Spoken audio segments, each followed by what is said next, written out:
let's face it, I went out of my way to get Tingyun for a while, and I was begging to get Tingyun just in Jingyuan's banner, and I barely scraped by getting one of her. Just one. Now, we have a new Foxian princess known as Madame Yukong who's coming out here soon, and we also get a free copy of her in version 1.2. So where does that leave me? Well, I'm a very happy man because Yukong is already 1,000 times better than Tingyun. And I'm gonna get into why with this build guide here. So what is going on, my dudes? HONKAI here, back again with another Honkai Star Rail video. And of course, if you guys like the content, please make sure to hit that like and subscribe button down below. Don't forget to hit the notification bell to be notified of when the next Honkai Star Rail video comes out. And of course, leave a comment. Would love to hear your guys' opinions on this. But without any further delay, let's go ahead, get right into it.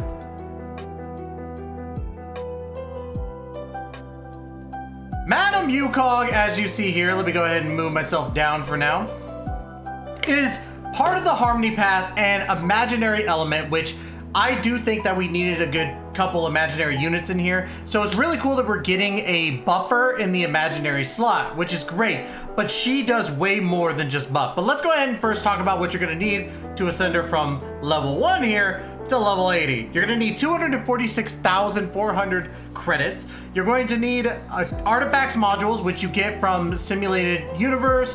You could get them from assignments rewards, and you could also just, you know, basically kill enemies for this one. But you need 3 of those to make one of these artifacts cogwheels, and you're gonna need 3 of the cogwheels to make the artifacts gyre hearts, which again, you're gonna need a certain amount in general, not just from leveling up from 1 to 80, but you're also gonna need them for traces as well. I'm not gonna go into detail about how many you're gonna need just yet because calculations may vary from each character and I could mess this up, but just know that big shout out to Star Rail Station. You could go here and it'll calculate everything for you right away. And of course, you're going to need 50 of these Golden Crown of the Past Shadows, which you get from the Stagnant Shadow stage at Backwater Pass. So make sure that you get those done because you're gonna need a good chunk of them. I'm gonna be pre-farming the heck out of Yukong because I need Yukong. I need her so much. Oh, shoot. Before we get into like cones, let's go ahead and talk about the skills because the skills are pretty bonkers. Let me just move back up here really quick. Now, Arrow Slinger. Single target deals 130% of Yukong's attack as imaginary damage to the target enemy, which is normal. That's a normal attack. But here's where it gets crazy. Her skill at level 15, Emboldening Salvo, obtains 2 stacks of Roaring Bowstrings to a maximum of 2 stacks. When Roaring Bowstrings is active, the attack of all allies increases by 100%. This is for 2 turns, which is insane because it's all allies instead of 1 that Tingyun does. And every time an ally's turn ends, Yukong loses 1 stack of Roaring Bowstrings. Now, one thing that's a little bit weird about this and the wording of it is that I can't tell if that means that when you end your turn, the next character that ends their turn and the next character that ends their turn, or if that means like once the turn ends in full. So that'll have to like be played out a little bit. I'm gonna need to do some testing when she comes out. When it's the turn when Yukong gains Roaring Bowstrings by using skill, Roaring Bowstrings will not be removed. Which is great because again, you wanna make sure that you're constantly stacking. So honestly, you could do it for the 2 turns and then just reactivate and you'll be fine. Diving Kestrel, which is her ultimate, costs 130 energy costs and it is a single target, which means you are attacking. That's where this is crucial and why she's better than Tingyun outside of just the skill. If Roaring Bowstrings is active on Yukong when her ultimate is used, additionally increases all allies' crit rate by 31.5% and crit damage by 78%. At the same time, deals imaginary damage to the enemy equal to 456% of Yukong's attack to a single enemy. She's boosting while attacking, and it's a big boost, especially if you max out her ultimate. That's huge. That is huge, big numbers, and I love it. Now, let's talk about our enhanced 7 layers, 1 arrow.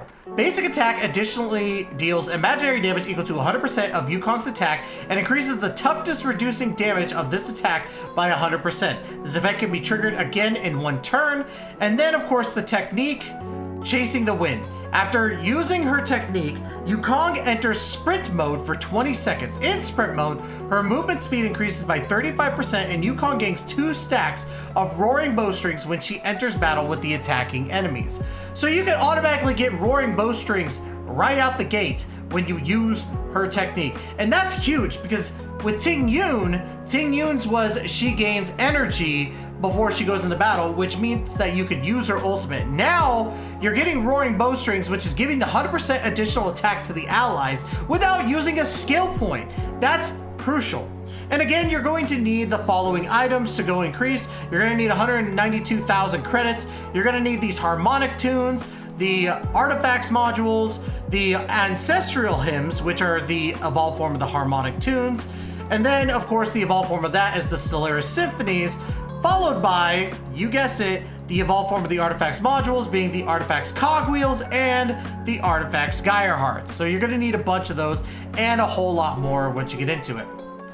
Now, here's a little bit more increases for when you ascend those talents. Bowmaster, when Yukong is on the field, when Yukong is on the field, imaginary damage dealt to all allies increases, or by all allies is increased by 12%. So she's really good with Luocha, which is fantastic. You love to see it, and Welt. So she works really well with that. Majestas, when Roaring Bowstrings is active, Yukong regenerates 2 additional energy every time an ally takes action. So that's extra energy you'll get basically 4 energy from that. That's awesome. That's awesome. Yukong, and then of course, Archerian? I'm trying to pronounce that right. Archerian. Yukong can resist 1 debuff application for 1 time. This effect can be triggered again in 2 turns. That's good because, again, you don't want to deal with too much debuffing. And then, of course, our constellations are pretty good. I didn't talk about Luocha's, but I want to talk about Yukong's a little bit because these do add on pretty well. Number 1, Aerial Marshal at the start of the battle increases the speed of all allies by 10% for 2 turns. Number 2, when an ally's Skyward Command. When an ally's current energy is equal to the energy limit, Yukong regenerates an additional 5 energy. This effect can only be triggered once for each ally. The trigger count is reset when Yukong casts her ultimate.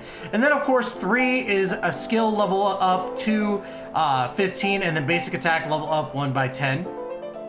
Zephyrian Echoes, when Roaring Bowstrings is active, Yukong deals 30% more damage to enemies, and then level 5 is an increase to your ultimate and talents. And then Bowstrings Thunderclap, when Yukong uses her ultimate, she immediately gains 1 stack of Roaring Bowstrings. So automatically, after you cast your skill and you wait 1 turn, you can activate your ultimate and get that Roaring Bowstrings.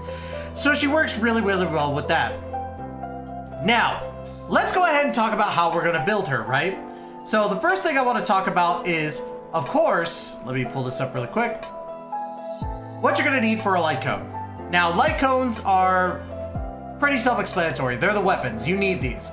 So let's go ahead and talk about this first one that I think will work really, really well. But the battle isn't over. Bronya's, light cone. Increase the wearer's energy regeneration rate by 10%. It regenerates 1 skill point when the wearer uses their ultimate on an ally. This effect can be triggered once after every 2 uses of the wearer's ultimate. When the wearer uses their skill, the next ally taking action deals 30% more damage for 1 turn. That works extremely well.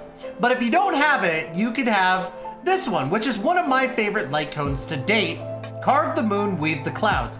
At the start of the battle, and whenever the wearer's turn begins, one of the following effects is applied randomly. All allies' attack increased by 10%, all allies' crit damage is increased by 12%, or all allies' regeneration rate increases by 6%. The applied effect cannot be identical to the last effect applied and will replace the previous effect. That's why I like it, because it's a little bit random, but it all works out for you in the end. That's why I like Carve the Moon, Weave the Clouds. You can also use this one, Memories of the Past. Increase the wearer's break effect by 28% when the wearer attacks. Additionally, regenerates 4 energy. That's the main thing, is that you want to get your energy back. And then, of course, there's Yukong's herself. When the wearer uses a skill, the next ally taking action, except for the wearer, deals 16% increased damage for 1 turn, which is the past and future. Now, again, I wouldn't use this one, even though it is basically Yukong's. The Carve the Moon, Weave the whatever, I can't remember the name off of it, but that one I think is a lot better. And if you're going to use a 4-star, I would use that one instead. Plus, you could basically get it from the battle pass. Now, of course, let's talk about relics, because relics are extremely, extremely important. Relics here, Thief of Shooting Meteor. Increases break effect by 60%, and the 4-piece increases the wearer's break effect by 60% when the wearer inflicts weakness break on an enemy, regenerates 3 energy. your whole point with Yukong is gaining your energy back. That's why you could also pair this up with the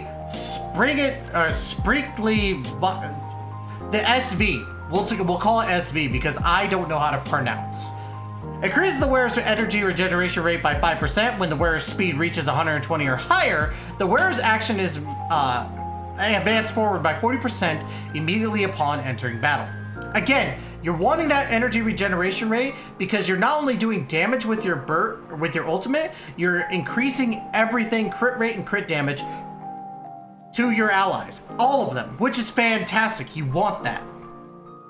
Now, you can instead use Fleet of the Ageless, increases the wearer's max HP by 12%. When the wearer's speed reaches 120 or higher, all allies attack increase by 8%. But honestly, I don't think that's better than SV here. And then, of course, if you want to focus on the attack percentages more than anything, you can run Musketeers of Wild Wheat. Attack increases by 12%, and then the 4-piece, the wearer's speed increases by 6%, and basic attack damage is increased by 10%. But I wouldn't even use that either. Or, in general, you could use something a lot... well, I thought I had another one. I thought I had another one, that's my bad. But I digress. Really, I'm just going to say the same thing. I think that your combination should be Thief of Shooting Meteor followed by SV here, because I think that those work in conjunction so well together. Now, outside of me stuttering like a freaking madman, Yukong is a great character to go for. I know we're getting her for free in version 1.2, but at the same time, you're going to want to stack her up a little bit. Ultimately, she's going to do great. And if you could get her to at least E5, you're getting that increase to your basic, your skill, your burst, or sorry, your ultimate, and your talent, which is fantastic because, again, you're going to want those percentages to go up because it's only going to make her that much better. Yukong easily stomps Tingyun, and hopefully I could pull more of her than anyone else when she comes out.